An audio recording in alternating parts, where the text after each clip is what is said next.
listen keenly, and hopefully we'll leave here on time, richer and better. And thank you very much once again, and welcome. Just as I was wrapping up that, I thought I saw SC joining the call. Not yet, maybe network. SD, Dr. George, could you chime in a few words on that, please?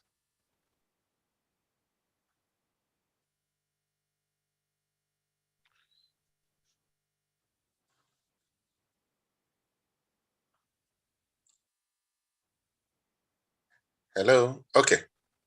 I'm not sure. Let's get, okay. Both judges seem to be having network challenge again. Okay, S is on the call now. Okay. Good evening, sir, and welcome. Can you confirm you can hear us? Yes, good evening, Dr. Jude. Good evening, SPE colleagues. Apologies, I was in a very long meeting, then I had network issues to connect. Okay, we were just at the juncture where you would give the welcome and opening remark. I have tried to say a few words on introducing or re-emphasizing the reason why we'll do this monthly connect, and in our overall space, the duty SPE play, cutting across different spheres of what we do. But perhaps you have some other well thought out words. You could take a couple of minutes to share that with the community so we can, before we proceed. Thank you. Okay, thank you, TIC Chair, and thanks to you and your team for putting again this very interesting topic. Good evening, SPE colleagues. I see in the call we are 27, and I can see some of our section directors, so I'll just quickly acknowledge them. I see Dr. George Iwo is in the call. I don't know if Banges Bada is in the call, but all the same, many thanks to our section director, and very especially to appreciate our speaker for this monthly technical meeting. Again, we try to focus on the technical content. This is one of our very clear objectives for this body here, that for every of our monthly technical meeting, we will not just go for, in quotes, the technical subjects, but we would try to go for the content, and so we can give value to our members. So the topic today was carefully selected. Drilling hazards, awareness and management, narrow margin drilling. And the speaker too was carefully selected, as well as the moderator. I mean, it took us some time to hunt in the moderator for this. So fingers crossed, we look forward to having a very nice technical content, technical presentation, and good knowledge learning in this session. Well, I welcome everybody, and I wish us a pleasant technical meeting. Thank you. Thank you very much, SC. Thank you. Well spoken on that. Welcome. Simeon, let's roll. SC, while you're still with the mic, could you do us the honors to introduce the moderator? Okay, thank you. Okay. I don't mind. Thank you. In this call for the multi-technical meeting, we have Engineer Anazodo Okata, and Engineer Okata is the Deputy General Manager, conventional offshores, responsible for conventional offshores and Total Energy. Has his first degree from the University of Port Harcourt. As earlier mentioned, he's the Deputy General Manager, Drilling and Wells Conventional Offshore for Total Energies E&P. He has been with Schlumberger Well Construction Services with key and strong competence in cementing. 2001 to 2006. He has been with Total since 2006 to date. While with Total, he has been in drilling engineering 2006 to 2014. He has also been to Total headquarters, drilling engineering studies and support for 2 years. He's also been a drilling engineering manager, Middle East, 2016 to 2019. He has also been in the U.S. Gulf of Mexico, and currently in his role as DGM conventional offshore. So we have a good mix of both the speaker and the moderator. So join me. I have the privilege to welcome to the monthly technical meeting, Engineer Anazodo Okata. Thank you, DGM, for joining. A round of applause and welcome, sir. Very grateful. Can you confirm you can hear us by speaking? Yes, I can hear. I can hear you. Thank you. Yes, now the mic is with you. You take charge from here. Simeon and myself will just go on mute and listen while you moderate and introduce the speaker. Thank you. Okay. Thank you, everyone. This is my first time on this engagement, and I'm happy to be here. It's I took time to go through the topic, and it's quite interesting, quite an interesting one. I will not delve too much into it. I'll just do a bit of a recap and then introduce the speaker. It's very interesting because over the years, when we want to explore and we want to develop fields, we know there's something beneath that is sometimes juicy, but because it's more difficult, the technology is not mature, we go on to develop what is closer to us on surface. And this has been the strategy over time, which means that we've changed the formations above us in terms of the pore pressure and the frac. And this is quite challenging when we now need to assess those deeper reserves, which are usually higher pressure. It's a challenge, and it's interesting to see that from what Owen is going to present, that there has been a technique that has allowed for this to be developed, and for an interesting mix of partnership between the normal departments that are involved in drilling, and a mix of new technology to allow for these essential reserves to be unlocked. So I'm happy to introduce Owen Irifeta, Senior Exploration Geoscientist from SPDC. Owen is currently a Senior Exploration Geoscientist. As I mentioned, he's been in the oil field for 16 years. Like myself, he was in Schlumberger and Andrew before he joined Shell. So Owen has had this good amount of experience, clearly focusing on reservoir geology, operation geology, specifically real-time pore pressure monitoring. So he knows what this means. He knows what these pressure variations and the narrow margins mean. He understands that very well. And it's interesting to see that he was closely involved in this successful operation. And I'm happy as you all are to listen to what was done and how the success was achieved. Thank you, Owen, and welcome.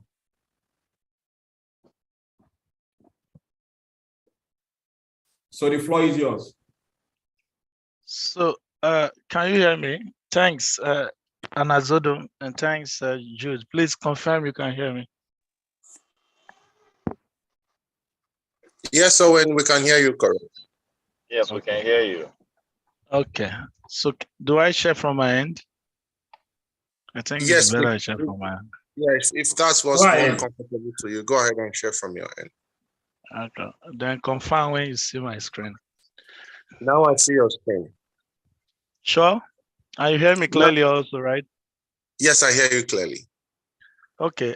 I think I'll be standing on the shoulders of how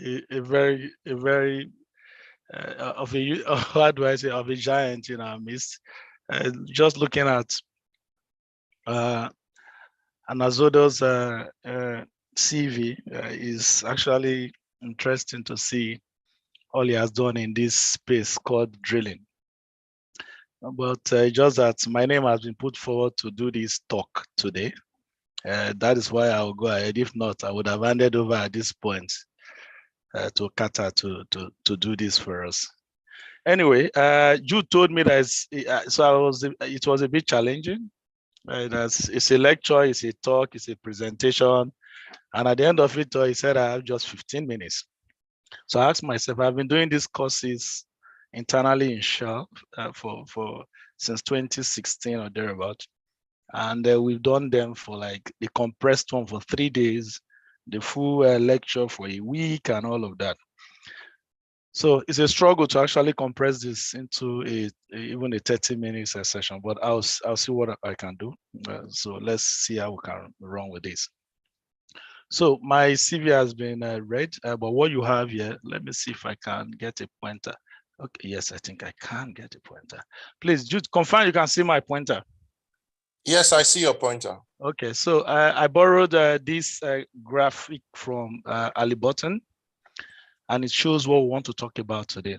So we're talking about drilling hazard awareness with the word awareness underlined, and the management. They will focus on narrow margin drilling. We'll just take the key responsible factor for narrow margins. Then I'll flash a slide on what we did in Shell in one of the challenges and how we were able to navigate our way down to the juicy part of the subsurface and unlocked over 2 TCF of gas, high pressure gas. So what we see here, the Ali Button sort of slide I'm sharing shows a pressure depth plot. And on the plot, we see a green. The green is a pore pressure. The brown you see, vertical brown, is the mud window. And then we have the red, which is a fracture gradient. And then they call this window. So another name for the margin is also a window. So now you can say narrow margin window or narrow margin drilling, whichever one suits you. And typically, narrow margins are responsible, if not properly managed, for fractures, induced losses, collapse of the well, and even influxes, well controllages, kicks, and in the worst case, blowouts. So it is not just something we gloss over, but it is something we take seriously if we want to realize any value from the subsurface. And like Kata mentioned, the days of easy oil and easy gas are over. Most of the big discoveries are waiting for us, but they are waiting for us deep down in the earth below existing fields. So there is that challenge that over time, we'll go over there and we need to go through maybe some of the depleted reservoirs that we have today. And when you have depleted reservoirs, you're also narrowing your margins, and you are exposing yourself to a lot of challenges regarding fractures. So this is the outline we're going to run. A bit of introduction on drilling incidents generally. I'll take a slide on drilling challenges, the statistics. Then we'll introduce drilling hazards and classifications, run through the Niger Delta, dwell more on the key fundamental cause of narrow margin. Then I'll just flash an integrated approach that has been used to manage it in one of our operations in the case study. So without taking much of our time, let's quickly go over to what I call the drilling incident triangle. So the drilling incident triangle, as modified after Oizeto in 2013, typically looks at drilling challenges, all the incidents they've seen. I think they sampled about 1,400 wells in the North Sea, and they came up with sort of a basket of what are the key causative factors of all of these, and can we bucket them in terms of functions. So what did they do? So they came up with these 4, and the 3 ends you see are organizational incidents, engineering, which is drilling per se, then geology. Then in the middle, they have what they call geodrilling. So it therefore means that there are some activities that look engineering, but they are a bit geological. So the table to the right is how they've actually bucketed some of these ones.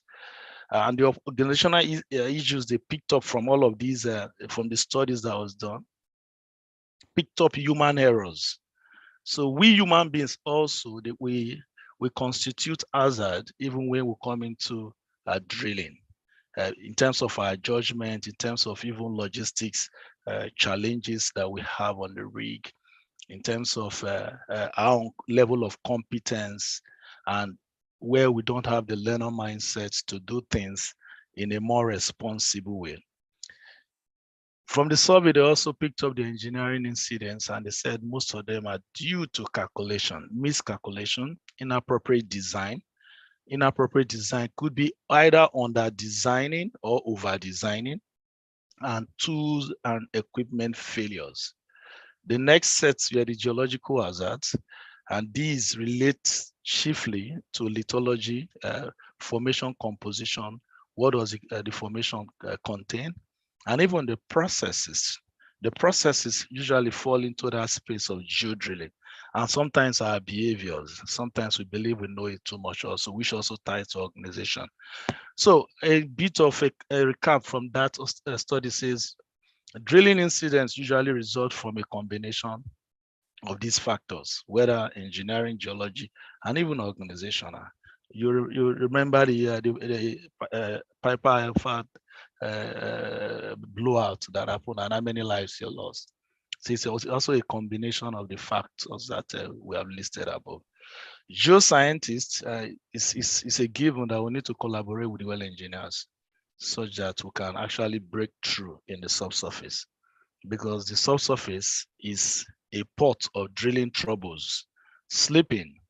But by the time we come in, then whatever we see unplanned may not relate back to the slide that we are looking at, drilling incidents. So I'll run through. So what is drilling hazard? I have a picture there of the, in quotes, the unfortunate Mankondo incident, which is still fresh in our memory. So by definition, Pritchard 2010 mentioned that any unplanned event or activity that forces a drilling operation to deviate from its predefined plan or critical path is an hazard on its own. And this hazard may pose threat to people or to the environment, or a combination of both. Typically, you get into that space of non-productive times, which are, so pardon me, there'll be a lot of acronyms here, but I'll just try to break them when I go across them. Non-productive time, NPT. So the impact from an hazard could be minor, where you just lose an hour or two, formation damage here and there, up to serious catastrophe that could claim lives, cause environmental degradation, and fatalities of unimaginable magnitude. Basically, drilling contains a lot of risk from data acquisition to our planning to our execution, and even post-execution, we still carry some level of uncertainties. And if you are still in this call and all of what I've been saying does not make sense, just understand that drilling itself is an hazard. Some people may say, oh, it's a risk because it's an activity. However, it's an hazard. If you stay where you are, then it's an hazard. So I have a face that is not smiling to the far left. Please, I'm on slide 4. Confirm you can see my slide. So this is just to break down some of the costs that are related to non-productive time, caused by drilling challenges. And typically what you see, the blue takes a large chunk of the overall cost. So you can get this slide also from drillingcontractor.org. So you can see if I put in a scale there, not even looking at the amount, we are talking about close to 160 or 170 degrees of this pie chart are related to all problems. Stock pipe.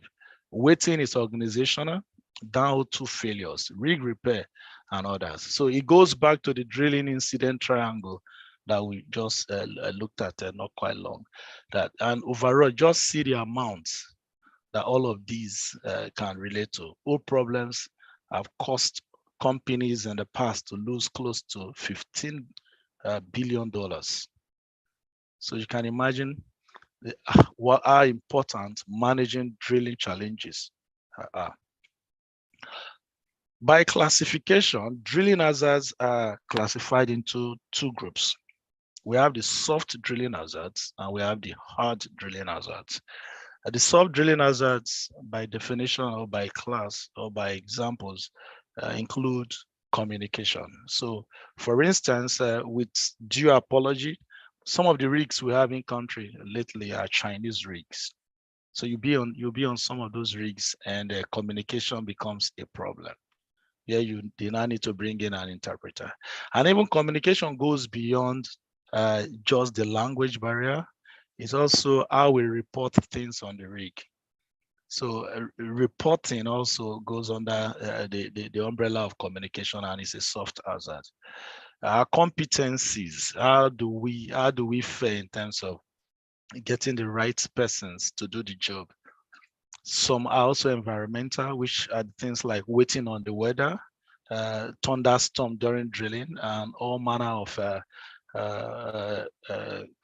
climatic changes or conditions while you're on the rig, especially in the North Sea where you'll be dealing with so much wind. So all these are soft hazards. Data quality and paucity also falls into that basket.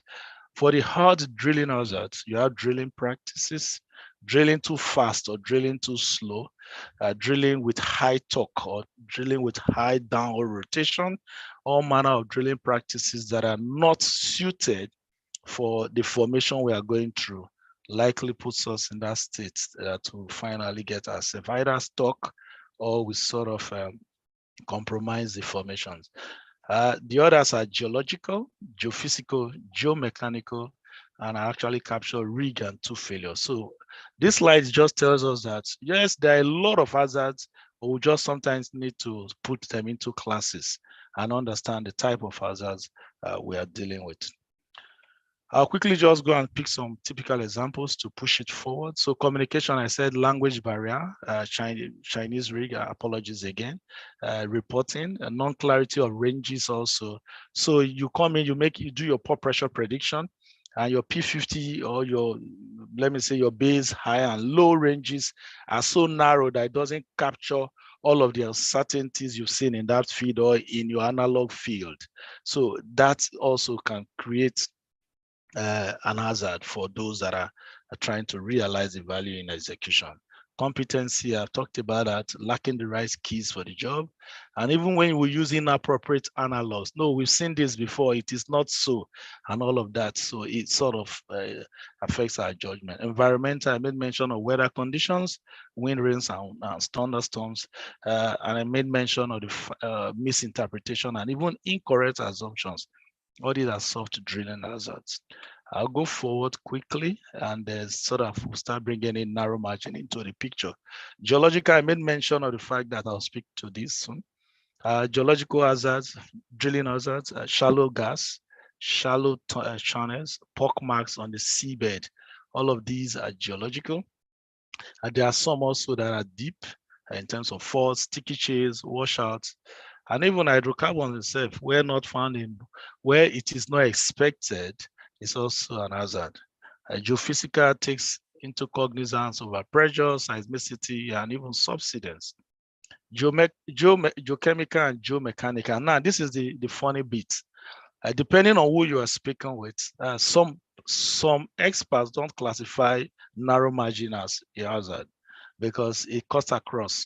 So does it have to do with the practice that you did not prepare? Haven't done your pore pressure prediction, you could not actually quantify or evaluate the risk or of how you want to navigate. So some persons, also a school of thought thinks, oh, narrow margin has to do with drilling practices, while others believe it's geomechanical and geochemical. I want to believe that I cut across both, and I will show that as we move into the presentation proper. I've talked about rig and two failures as hard drilling hazards. So I'll just flash a slide to show us some of the shallow geological drilling hazards. Then we'll quickly move into the space of the Niger Delta and Co. So if you can see my cursor, So this is a seismic line, typically from deep water. And you see all of these accumulations of all these enhanced reflections or reflectors that you see here. Typically, these are indications of a shallow gas, and because they come in very shallow, and you see some of them lighting up just below the seabed. You see some of them also. So typically, these shallow amplitudes typify shallow gas. And also at the rig floor, in order to stabilize or sort of locate your rig properly, you just have to be careful how the seabed geography or geomorphology is. So typically, these are the impressions of pockmarks on the seabed. So these are just some of the shallow hazards we see. But what I want to discuss today are the things that are more of that are deeper than the surface. So I'll move over to the next topic, which is that overview of the Niger Delta. So I'm bringing it home. So we looked at what's drilling hazards are, the classifications, typical examples. So we are coming home to the Niger Delta. Just a minute to spend on this is yes. Niger Delta is one of the basins, very prolific. If you go to the EIA.gov website, we were classified as the 4th largest exporter of even LNG as at 2015. In the Niger Delta, typically the geologists in the call will attest to the fact that 3 major lithostratigraphic units exist. The Akata Formation, which is the oldest, and it's about 90, 95 or 100% shale, pro-delta shales. And then we have the Agbada and we have the Benin, which is fluviata and continental. Most of the activities in terms of oil and gas exploration are done here, although we don't really know what's happening in Akata, but all of what we know today, all of the productions are coming from Agbada. So what are the hazards we see typically in the Niger Delta? We've seen a lot of bore instability caused by unconsolidated sands. So geologically, unconsolidated sand also poses an hazard.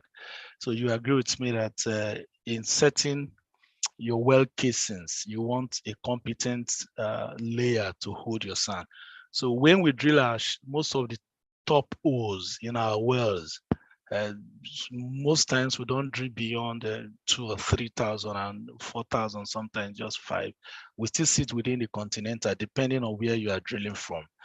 And if you are still sitting within the Benin formation, then you'll be exposed to unconsolidated sand. And at the base of the Benin, there could be some unstable clays and shales. And also, just to put it here, that yes, there are areas where we've seen coal, for instance, in the southeast part of this country. So all of this constitute bore instability. Narrow margin are all loss of directional control. Typically, we see this much deeper down. And a key cause of this is overpressure. I will find that normally as we go into the Agbada Formation. Yeah, in the Agbada Formation that is made up of parallel sequences of sand and shale, you still see some unstable clays. There are terms like gumbo shales and all of that. If not properly managed, you may even lose your directional control for deviated wells. We've seen hard grounds, even in our operations. These are calcite cemented grounds or gypsum cemented grounds. We've seen abrasive sands. I think I've seen this in Kwaibo Terminal and the ADAX operations in the past where I've worked also. Poor casing due to permeable layers, formation strength not good enough, not strong enough. Faults and fractures. You find this both in the Benin and Agbada. Swelling clays, stock pipe, a cause of stock pipe in the Niger Delta. Typically, you find where you see them. Some of these incidents, most of them have been reported in the Agbada, breakout differential sticking, and the list goes on and on and on. Slow drilling kicks from overpressures, taking kicks from shallow gas. Typically, you find that in the Benin, where you see biogenic gas being accumulated within a very restricted sand deposit. H2S is also a risk, but typically we recorded such to very minute occurrence in the Agbada and not in the Benin. Losses, we're talking about losses soon, and even in terms of depth uncertainty, we also carry this as hazards that we need to be mindful of. So whether you are talking about the Benin or the Agbada, there are lots of drilling hazards that you need to be aware of that you can come across. So let me move fast to narrow margin, and this is where the whole business of the day starts. So according to drillingmatters.org, it's a situation or a condition in which the formation pressure is very close to the fracture pressure. So let me put a pointer here. The plot, the pressure depth plot you see here, this was taken from a presentation I gave in NAPE. So typically what you see in the central zone depot belt of Nigeria. So the blue line you see underneath the red is your hydrostatic line.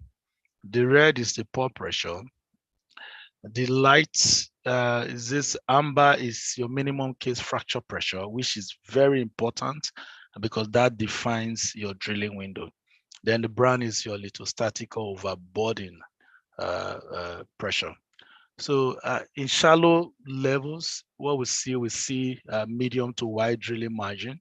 So by definition, your drilling margin or your drilling margin where you have room to realize whatever you want to realize to drill to TD, this is the room you need between your fracture pressure and your pore pressure. This is where your mud window sits. This is the room you have to work with your mud window, except when you now factor in your ECD, which is the equivalent circulating density. Because with that, you don't want to fracture the formation. If you go beyond here, you fracture the formation and you induce losses. And if you are too low, because of the density of your mud, you are going to take a kick. Then you go under balance and you take a kick.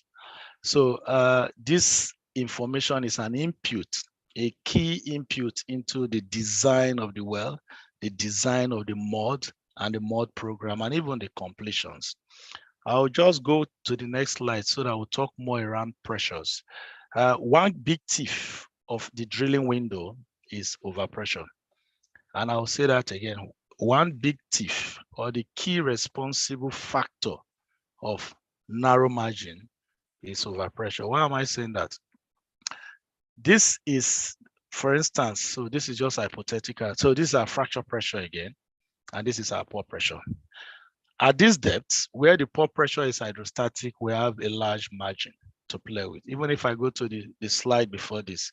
So at this depth, I'm back to slide 11. So the margin is wide because what? The pore pressure is hydrostatic.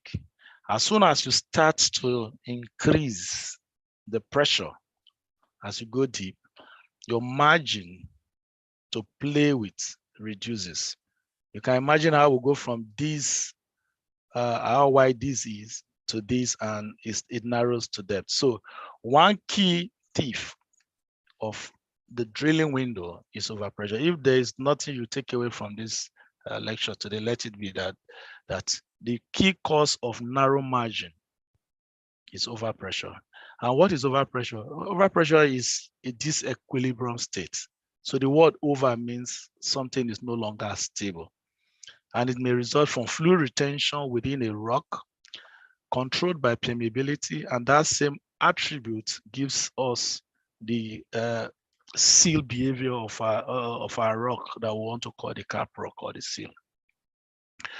You find overpressure in rocks of all ages, whether young. The Niger Delta is tertiary, so in all ages you find overpressure. Even in carbonate rocks, you still find overpressures. In the full suite of sedimentary environments we have, from marine to continental, you find overpressures. There is this school of thought that says whenever you find overpressure, then it therefore means the system is charged and there's hydrocarbon. Sincerely, there's no research that has actually proven that anytime you find overpressure, it therefore means that there is hydrocarbon to be realized, or there is hydrocarbon in the system. Why am I saying this? In my experience, we've recorded a sand kick. This may shock some of us. I've seen a sand kick, and I've also seen a water kick, which clearly demonstrates overpressure. So it does not really follow. But however, overpressure in young sedimentary basins should not be ruled out like our own. And that is our business. So what are the key causes of overpressure? One is disequilibrium compaction. And the other one, which is more technical, is called unloading. Let me go to the next slide and see if I'll be able to explain what those two terms means. So if you look at this slide, according to Kyle Terzaghi, the founder of modern geotechnology, as soon as you start to load sediments, you are depositing sediments, and the rate of deposition is, if it equilibrates with the rate of loss of fluids. So you are building, for instance, let me take, you putting rocks in a box, or you're putting sand in a box that has water. As you're putting it in and the water is escaping, that system will be at equilibrium, and that is what we call normally pressured system. The rate of water leak from the system equilibrates with the rate of deposition or loading. So you call that your normal pressure, and you stay on the hydrostatic line. As soon as there is a differential in the rates of loading and an expulsion of fluid, loading and expulsion, as soon as you start getting that, then what it means is that some of the fluids will be trapped within the pore spaces of the rock, or of the sediment, or of the any name you want to call them, of the grains, and that will now retain some form of what? Some pressure. When we do that, we call that under compaction or disequilibrium compaction, because compaction has not taken place fully. The rock is now under compacted, and when the rock becomes under compacted, you are creating, so you now have pore pressure within the pore spaces of the rocks. It's no longer the near feed, which are the grains, so you start blowing up the pressure. So you can see here, so if we go back to a fundamental principle between your pore pressure and your fracture gradient is your window. Here, just the movement of the increase in pore pressure, you can see what will now be left for drilling. This is now the window that has been reduced. You can see how it goes from wide through narrow to even it gets narrow until the loss of the window at depth. So this whole story came about when Carl Terzaghi started looking at overburden, vertical effective stress, and pore pressure, and it becomes clearer. The last is more advanced, which is the unloading. So I load this body. I have this rock that is under compacted. If for any reason further expansion happens, one, or for any reason there is a tectonic sort of activity on that rock. For instance, if there is a sort of a roll, maybe a fault cuts through and there is now a rotation of that block, it creates what we call unloading, because it moves that same rock from its initial position to another position. That alone reduces the overburden on it. However, the near field stress, which is the stress within the rock itself, is conserved. That is what we call unloading, and it is written your loading during burial. So what have we done in this space as Shell? So basically, whenever we come up with our pore pressure prediction and we see that we are going into narrow margin drilling, it guides our well. And intentionally, we come up with an integrated well endorsement uncertainty element. We want to know how wide or how narrow for navigation, and then where we think it is going to be really, really challenging, we employ MPD, managed pressures drilling. I'll talk about that soon. And also in the geologic space or the we sort of come up with a real-time pore pressure prediction modeling and how we need to deploy that.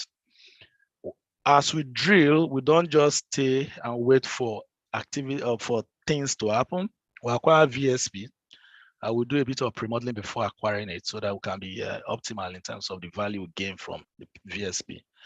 And while drilling narrow margin wells, there is always a communication protocol that is aligned with us, with the rig, those in the office and in the rig, such that when we say yes on the rig, it resonates with yes in turn. And when we say there is a no on the rig, don't go forward or don't go further, it resonates with those in the office. So it's a veritable tool for managing not just narrow margin drilling, but high profile operations such as narrow margin drilling. And during execution, the key things to do, we will monitor the pressures. Like I mentioned, as soon as your pressure increases, your margin narrows. We do that, but we also deploy technology, like I mentioned, the MPD, the early kick detection system called EKDS, VSP. We do recalibration of our pore pressure model even as we drift forward, because pressure, like I mentioned, is the thief of your window. Whatsoever uncertainty we've seen or recorded, we review all of this. And if the communications protocol is not good enough, we continue to revise it so that we'll all be on the same page. And even post-execution, we come back to say, what have we done well, and can we document all of this and share, like I'm sharing today? Why do we need to do all of this and manage narrow margin drilling? Yes, we need to be safe. 2, we have to manage our costs. There is no budget that is unlimited. And also we need that operational flexibility to either go forward or stay and not do anything when we see danger ahead of us. So from the geological part of the integration, so what do we do? The geologists in the integration cycle. Typically, we come up with 3 work streams that involves the use of LWD data, especially near beat resistivity, sonic and gamma ray, and even pressure wire drilling data to sort of monitor the pore pressure. We use mud logging such as cuttings, such as gas data, the rate of penetration, to sort of understand what in a qualitative and an indicative sense, to sort of understand what the pressures are as we drill.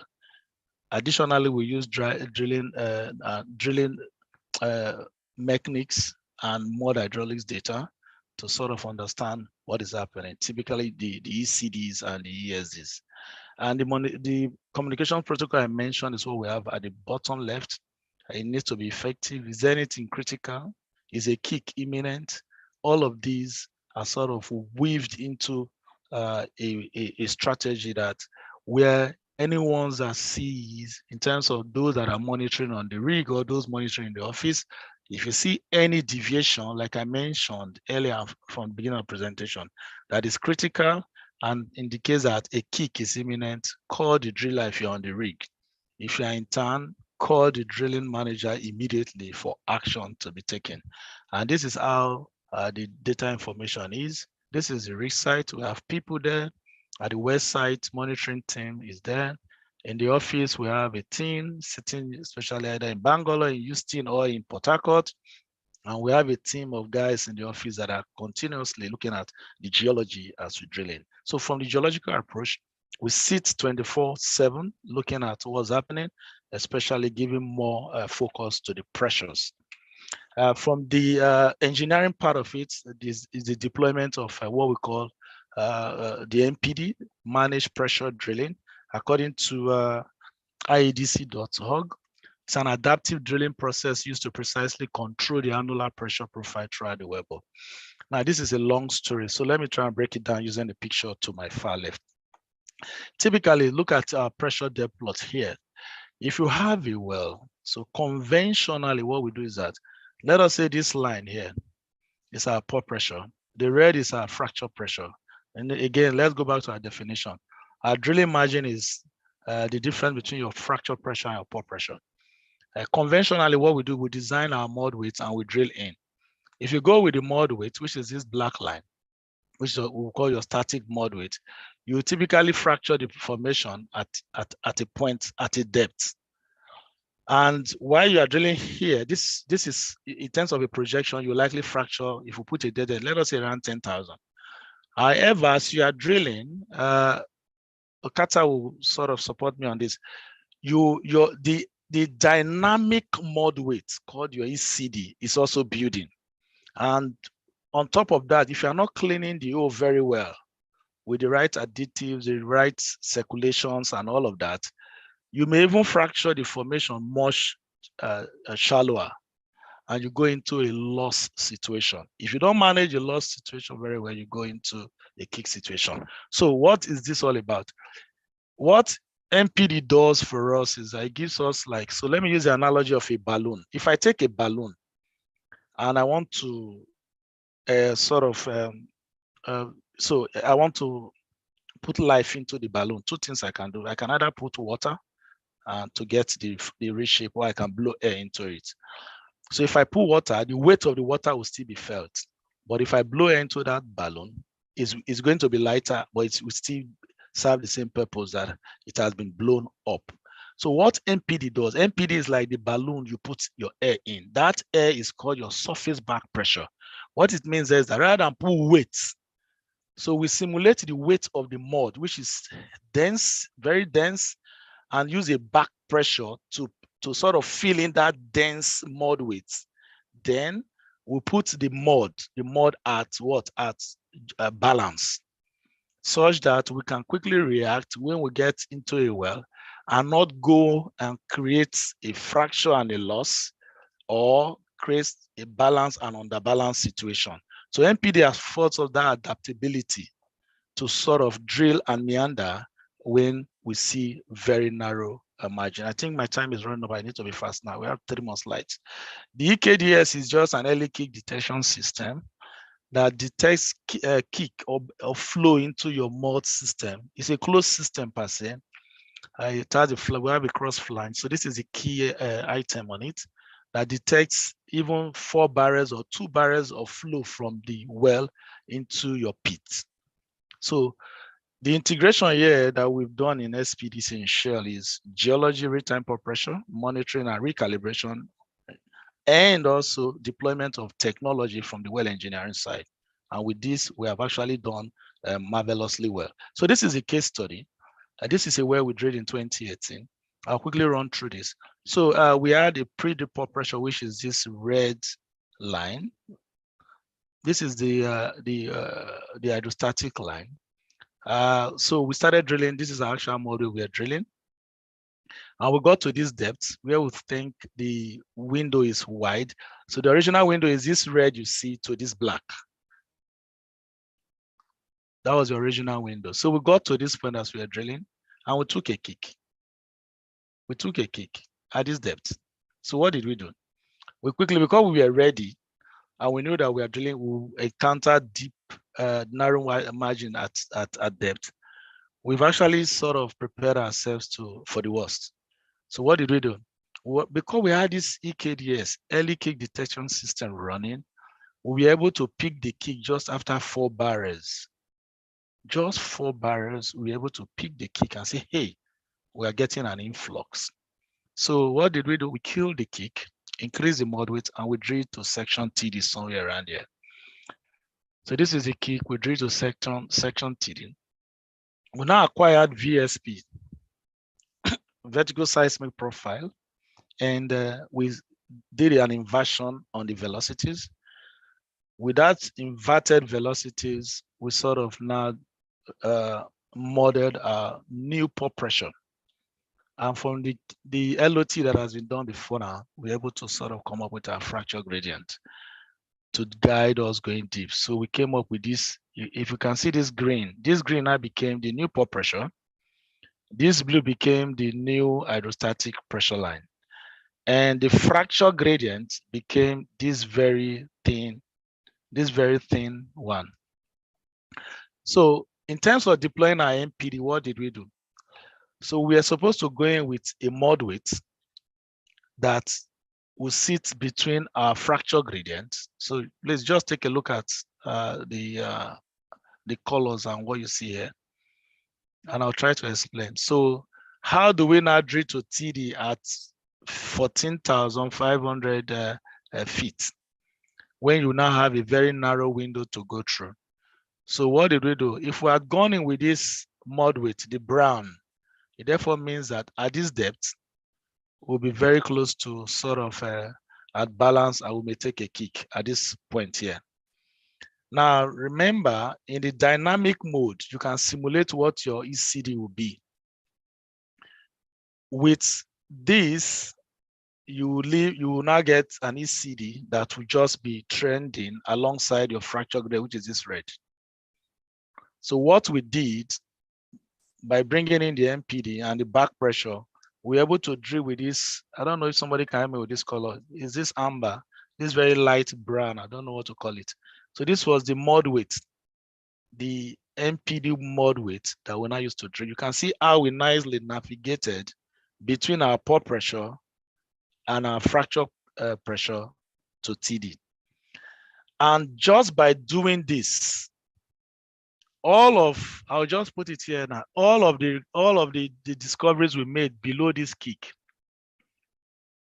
is almost 55% of the discoveries that sits above by deploying the right tool, the right technology, and the right approach. So it was purely an integration of both geology and engineering supported by technology. So with this, we were able to drill to TD. We did not encounter any losses. We did not encounter any influxes. The narrow margin in quotes was narrow. However, we navigated our way through. So that is one way you can actually manage drilling hazards, typically narrow margin drilling. So for a recap, irrespective of the location, whether you are drilling onshore or offshore, whether you are drilling to 20,000 or 15,000, in terms of high temperature or high pressure regimes, drilling itself is an hazardous activity. And if you don't get it right, then there is potential impact that you may face in terms of fatalities and even environmental degradation. I want to believe that this very limited presentation must have exposed us to the concept of drilling hazards, the classification, the causes within the time given. And also, if there's something I want you to take out of this, is to understand that as your pressure increases, your drilling window narrows. And that is where the concept of narrow margin drilling came from. We've applied this, we've seen the results, and we've been able to unlock hydrocarbons that are in very overpressured exploration targets. And we have even opened new hydrocarbon plays in the onshore Niger Delta because this work was done purely within the Central Swamp Depot bed. With that, I'll say acknowledgement to SPDC, the Shell Petroleum Development Company, and our partners, the NPC, Total Energies, and ENI. Thank you very much for listening, and I'm open to take questions. Thank you very much, Owen. I'm sure the moderator will come in shortly. Just to keep an eye on time, apologies to all of us on the call. There's a high chance that this meeting will overshoot the already allotted time. Please bear with us. I'm sure we all enjoyed it. I was tempted several times to interrupt it, but allowed. I hope I'm not the only one in this call. Owen, can you hear me? Hello, Jude. Yes, can you hear me? Yes, I can hear you. Simeon. We can hear you. I can hear you. Owen, we can hear you as well. And Azodo. Yes, we can hear you, Owen. Let me send him a chat.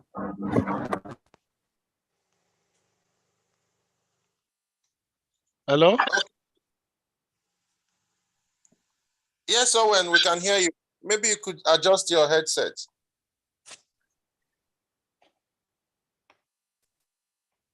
I was just apologizing for time ahead. But and also, you can take it off from here. Thank you, Dr. Jude. That was a very nice one. I've never seen a geoscientist present these topics as well as Owen presented them. So there's nothing more to add. I think we just open it for questions. If there are clarifications that can be made, I'll try to come in. Owen should be back soon, but then I can try to come in. So the floor is open for anyone that has questions, please. Okay, I can hear you now. Yeah, thanks.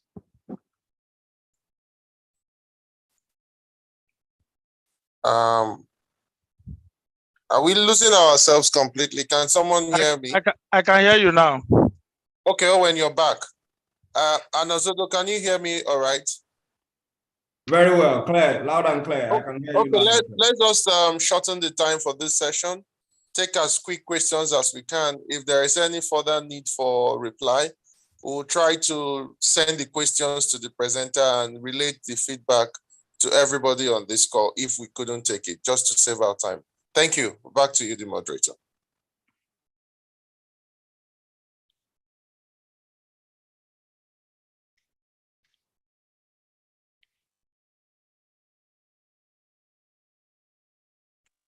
And also, though, you can take it from here. Hello. Yes. I already opened the floor for questions. We are. If anybody has questions or clarifications regarding the presentation of web-based, please can you go ahead and ask, and we will clarify. Unless it's very clear and it was absolutely clear and interesting for everyone. So there are some questions on the chat box already. Okay. Would you mind if the people that ask the question also still want to speak to it, maybe we can take one or two just to get voices in the room. I'll just have a question to ask, if you don't mind, a simple one. Can I go ahead? Yes, please go ahead. Go ahead, please. Okay, this question is to the presenter. I know him said that every drilling activity is an hazard, and so I want to believe that every drilling activity that has been done has some kind of hazards and risks. So when he was talking about 1,400, 14,000, I mean 1,400 samples that we are taking for the analysis that brought up the triangle, I want to say, are there any drilling programs that are not considered that? Because I believe that every drilling activity is, like you said, is an hazard and has a plan that is not fully followed. So in any way, whatever plan that has been set up, I guess there's still a deviation one way or the other. Can you clarify that? Okay, I think you just answered the question. Can you hear me? Very well, I can hear you. Yeah, so the subsurface is always okay. The subsurface always humble us because we do all of the plan, and so but a plan is better than nothing. That is why I said here that just doing your pore pressure prediction, fracture gradients, and getting the tops and the targets, your depth combined is not enough. So what we need, what we do, and what we did in this case, is to sort of say, okay, we will go with the pressures that we have, but we need to acquire data as we drill in order to recalibrate what we have as a base case model. So a direct answer to your question is that yes, we've seen cases where even when we sort of religiously follow a drilling program and a drilling plan, we've seen surprises in terms of pressures, in terms of fracture gradients. There are some that must have been, may even be caused by human errors beside the program, and dealing with such now becomes something that you need to be prepared for, and you deal with it as they arise. I don't know if this clarifies. Thank you. You answered the question well. Okay, there is a question around can overpressure in immature shale oil gas basins contribute towards prospectivity over a 5-10 year period from the last prospecting study that gave negative results? Bassi, sincerely, you know, in geologic times, we don't say 5 or 10 years. I don't know if this answer is good enough to answer that, but 5 or 10 years, if you look at your oil formation, kerosene breakdown and all of that, it takes way beyond your 5 or 10 years. I don't know if this answers, but pressure is a dynamic thing. within the subsurface, like I mentioned. So 5 or 10 years in terms of moving your pressure in contributing towards this, I think that will relatively be a very short time. But if somebody has a better idea on this, you can actually chime in. The second question is, are there possible interactions between overpressure, underpressure, and uplift in immature basins with sedimentary sections too thin to constitute reservoirs? I'll answer the question in 2 parts. If you know the Saite Basin in Libya, where we have seen hard rock reservoirs, yes, they've seen very thin reservoirs, thin sedimentary levels that underwent what do you call it now, tectonism, and they preserve hydrocarbons. So we've seen possible interactions. However, you can drill in one location and be overpressured. You drill in another location and you'll be under pressure. I think also similarly in the Malay Basin in Malaysia, uplift at shallow as 5,000 feet, they've seen pressures that are in the neighborhood of 0.8 psi per foot to 0.85 psi per foot. For you to get such here, I'm talking about uplift now. In the Niger Delta, it should be in the neighborhood of around 15 to 17,000 feet SS. I think the direct answer will be yes to your questions with the examples I've given from Libya and from Malaysia. I don't know if this answers your both questions, Basi.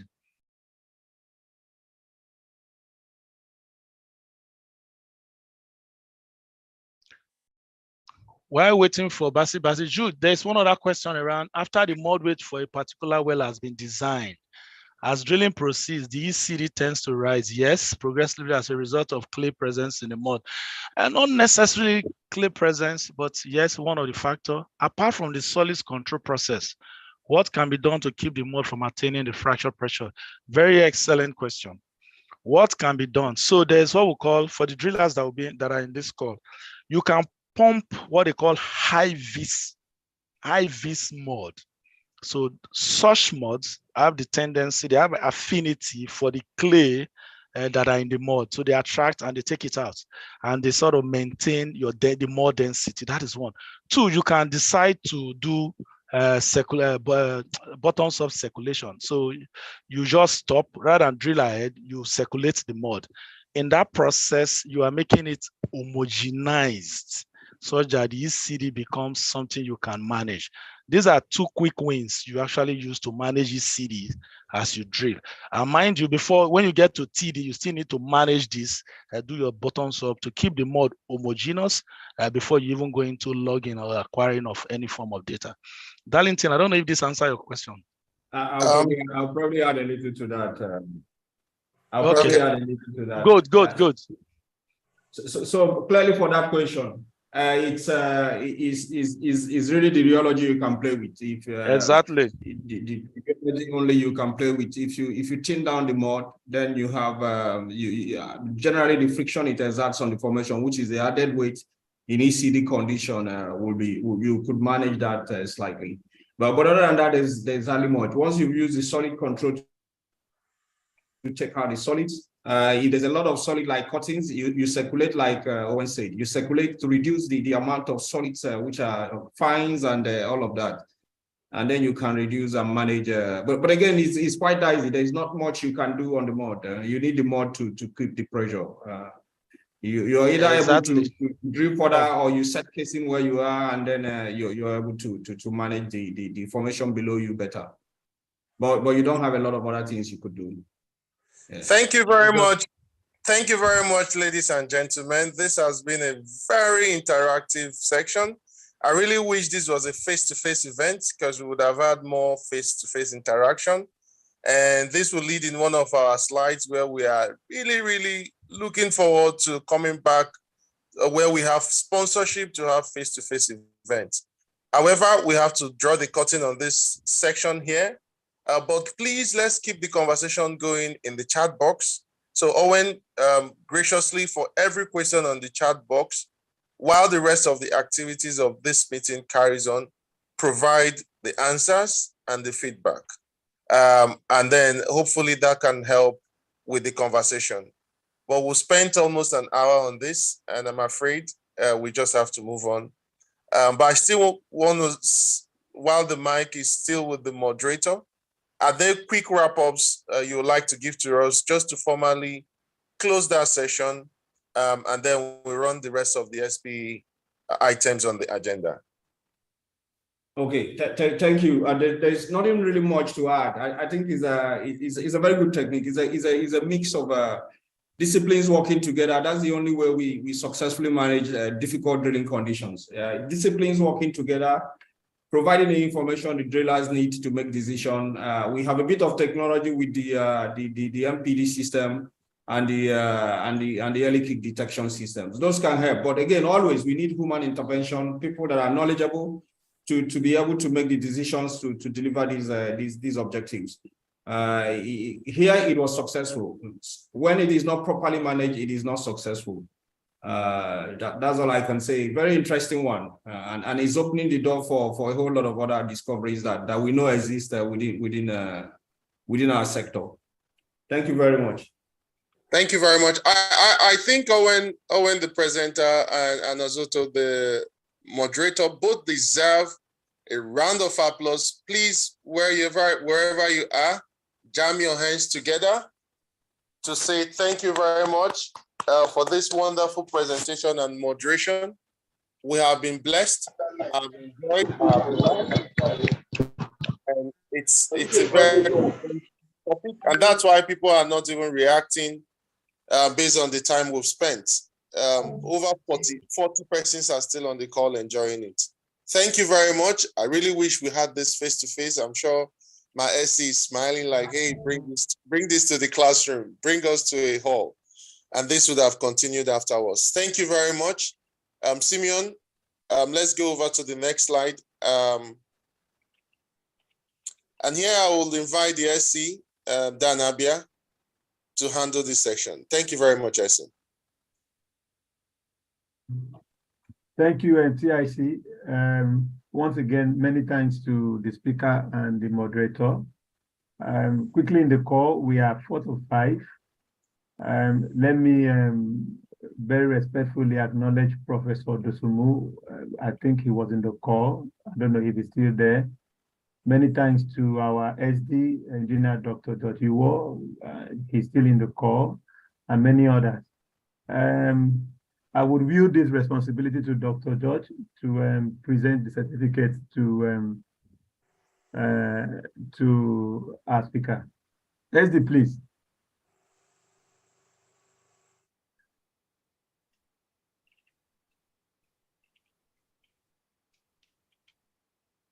Dr. George?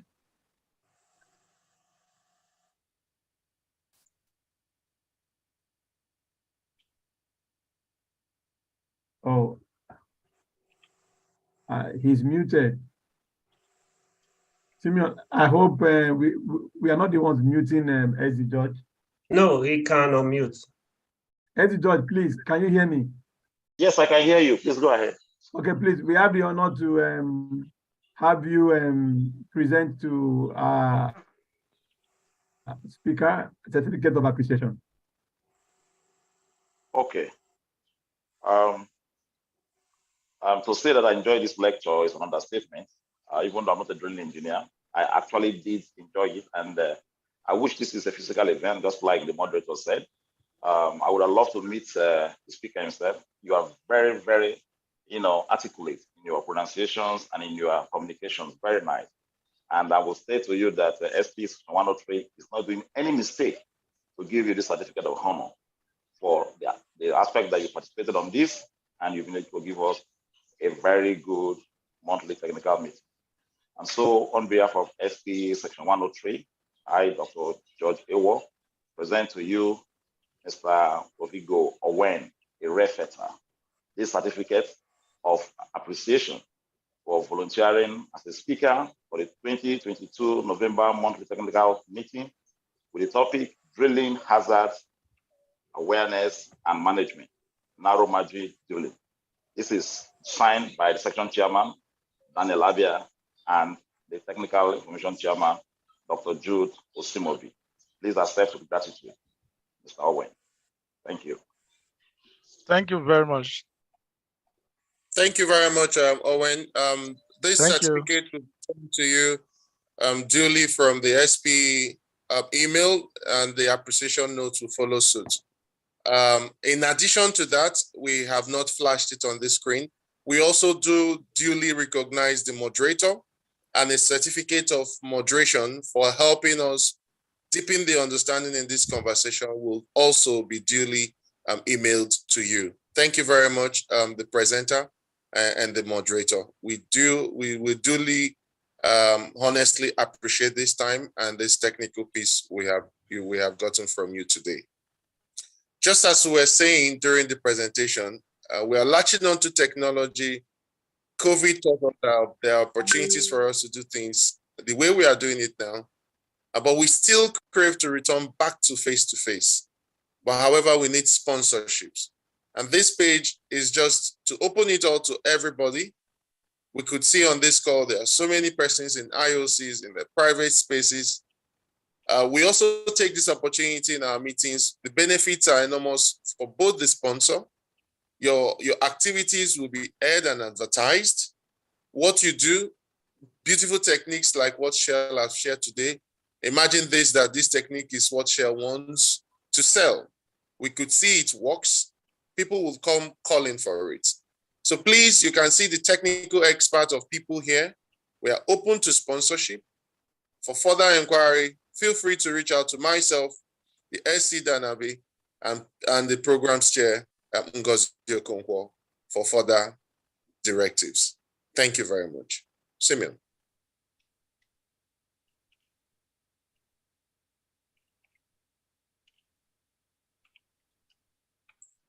Membership chair, I assume. Do we still have Queen on the call? Yes, she was on the call. Hello, Queen. Sorry, for want of time, can we move a bit faster?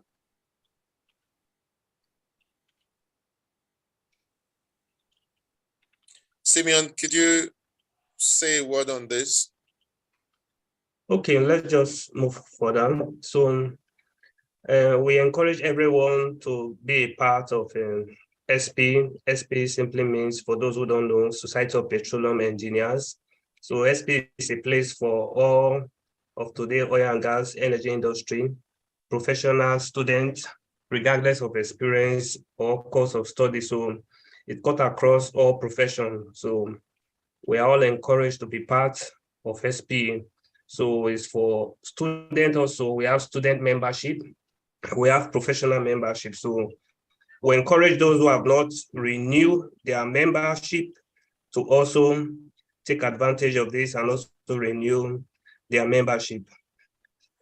So you can see some of the activities that we have done previously here in Port Harcourt session. Remember, SPE is an international body, so we have the Port Harcourt session here, and we carry out a lot of activities, and we also crave your indulgence to also be part of our activities. So for those who have not yet, registered as a member of SPE, so you can see at the right-hand side of the screen, you see your new registration, and also for those who need to renew, you see the amount there, and also for our students, it's free.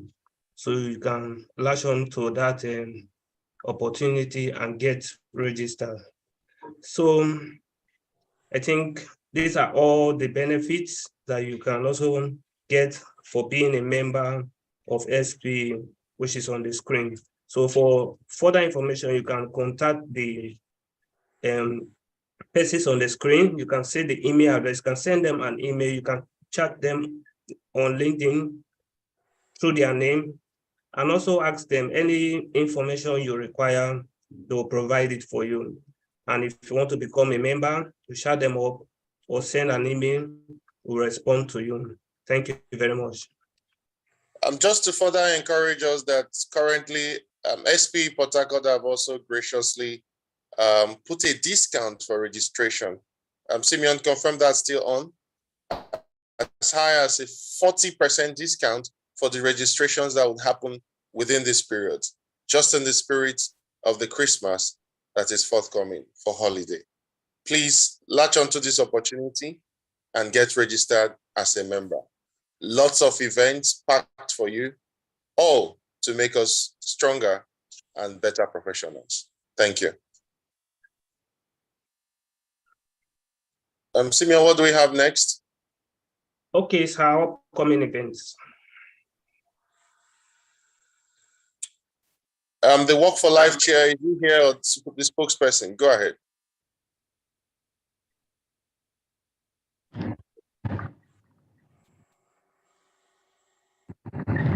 Amene, do you want to say something about this? Okay. Good evening, all.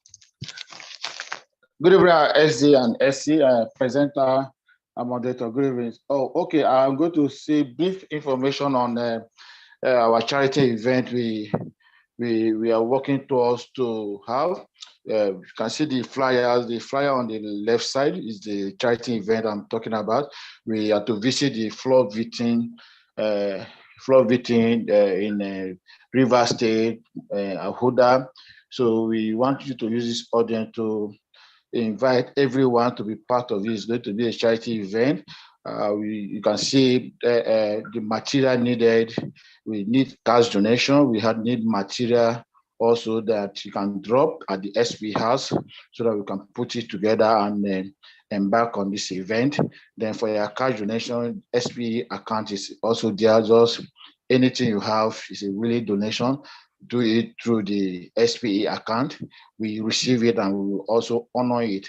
Then also some relief material you have, things you have at home, you can also drop it at the SPE house. Is highly welcome and also going to be a supportive means for us to achieve this charity event. So this charity event is part of our SPE program to mark our SPE week. So we look up to everyone on this call to be part of it by either drop your material in the SPE house or do the donation through the SPE account display here.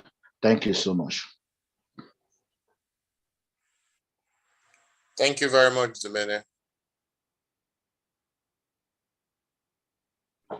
Simeon? Okay, so this is also, just to add to what he has said, so it's also part of SPE week because this is SPE week. So we'll be having our Work for Life, a 2022 Work for Life, which has the theme Sustainable Waste Management and its impact in flood prevention. So this will be taking place on December 3rd, and the time is 7 a.m. So we'll be working from Peace Park. Peace Park is at from Air Force Base. From the Air Force Base, we'll walk down to Yakubu Gowon Stadium. So this will be happening this Saturday. So everyone on the call is encouraged to be part of this Work for Life. And also thereafter, in the evening of it, we'll also be having our award night.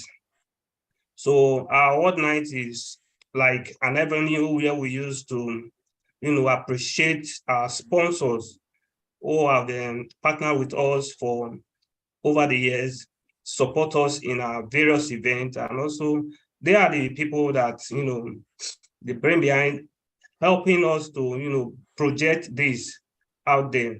So we'll be using this avenue to appreciate them. So we are using this opportunity also to invite each and every one of you to attend. So the time remains 5 p.m. that same day, December 3rd, 2022. So we are all encouraged to attend. And we also have a program that is coming up, Women Leadership Program. So the theme says sustainable women empowerment, a more rapid and inclusive energy transition. So this will be taking place on December 10, 2022.